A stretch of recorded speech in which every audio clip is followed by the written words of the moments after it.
ओम गृणी सूर्याय नमः। दोस्तों, रविवार का दिन भगवान सूर्य को समर्पित। सूर्य देवता हमारे प्रत्यक्ष देवता हैं, जिन्हें हम रोज दर्शन करते हैं। इनकी पूजा अर्चना से जीवन में सुख समृद्धि, धन संपत्ति और शत्रुओं से सुरक्षा होती है। साथ ही जो लोग सरकारी नौकरी की इच्छा रखते हैं, उन्हें रविवार का व्रत जरूर रखना चाहिए। इस व्रत को करने से मान सम्मान, पद प्रतिष्ठा की प्राप्ति होती है। और जिन लोगों को संतान की इच्छा है, इस व्रत को जरूर करें। सूर्य देव की पूजा और व्रत करने से निरोगी काया, और जिन लोगों की कुंडली में सूर्य कमजोर, उन्हें रविवार का व्रत अवश्य करना चाहिए। इससे कुंडली में सूर्य मजबूत होकर शुभ फल देता है। 9 ग्रहों के राजा इन्हें कहा जाता है। पूजा और उपासना से समस्त ग्रहों की शांति हो जाती है। चलिए अब बात करते हैं रविवार का व्रत कब से शुरू कर सकते हैं। तो आपको बता दें कि अगर आप रविवार का व्रत करना चाहते हैं तो किसी भी माह के शुक्ल पक्ष के रविवार से आप यह व्रत शुरू कर सकते हैं। आपको बता दें कि भाद्रपद माह के शुक्ल पक्ष के रविवार को रविवार के व्रत के नाम से जाना जाता है। रविवार से ये शुरू कर सकते हैं।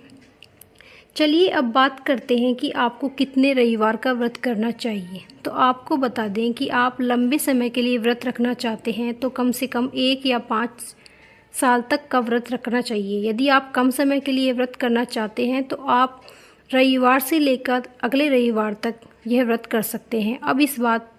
अब बात करेंगे पूजा विधि के बारे में। तो रविवार के दिन सूर्योदय से पूर्व उठकर स्नानादि करना चाहिए। इस दिन आपको लाल रंग के वस्त्र पहनने चाहिए। इससे पहले रविवार को व्रत का संकल्प जरूर लें।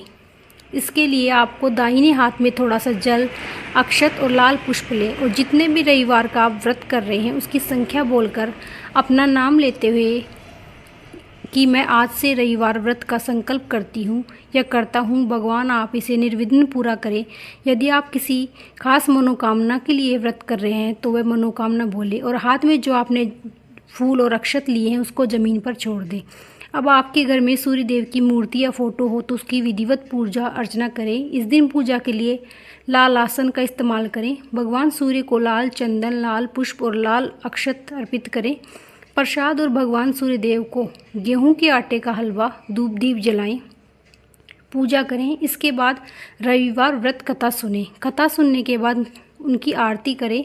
भगवान सूर्य देव के मंत्रों का जाप करें। ओम गृणी सूर्याय नमः या फिर ओम आदित्याय नमः मंत्र का जाप करें। आप इस दिन सूर्य चालीसा या आदित्य स्तोत्र का पाठ जरूर करें।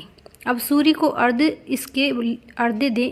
इसके लिए आप तांबे के लोटे में शुद्ध जल, लाल चंदन, लाल पुष्प डालकर सूर्य को जल चढ़ाएं। आपको बता दें कि रविवार के व्रत में सिर्फ एक ही समय भोजन किया जाता है।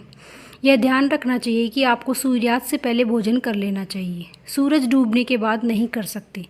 फिर आप अगले दिन सूर्योदय के बाद भोजन कर सकते हैं, क्योंकि सूर्योदय से लेकर अगले सूर्योदय तक ही चलता है। सोमवार को सूर्योदय होगा तब तक चलेगा। इसके अलावा ध्यान रखना चाहिए कि सात्विक भोजन व फलाहारी करना चाहिए। भोजन में आप गेहूं के आटे की रोटी, गेहूं का दलिया, दूध, दही, घी और चीनी ले सकते हैं। ध्यान रहे तेल और नमक नहीं खाना चाहिए, ना ही मिर्च मसालेदार कोई पकवान खाना चाहिए। इसके अलावा ध्यान रहे कि भोजन करने से पहले आपको पहला हिस्सा बच्चों को या मंदिर में दान करना चाहिए, फिर ही आप भोजन ग्रहण करें। ध्यान रखें व्रत वाले दिन आप किसी की बुराई ना करें, अपने से बड़ों का अपमान भी ना करें, और इस दिन पूर्ण ब्रह्मचार्य का पालन करें। आपको बता दें इस व्रत में पान खाना वर्जित है। इसके अलावा दिन में सोना भी नहीं चाहिए। रविवार के व्रत पूरे तो आखिरी रविवार के दिन आप उद्यापन जरूर करें। इसके लिए आप किसी योग्य ब्राह्मण से करवाएं और अच्छे और दंपति भोजन करवाना चाहिए, और यथाशक्ति अनुसार दान दक्षिणा देना चाहिए।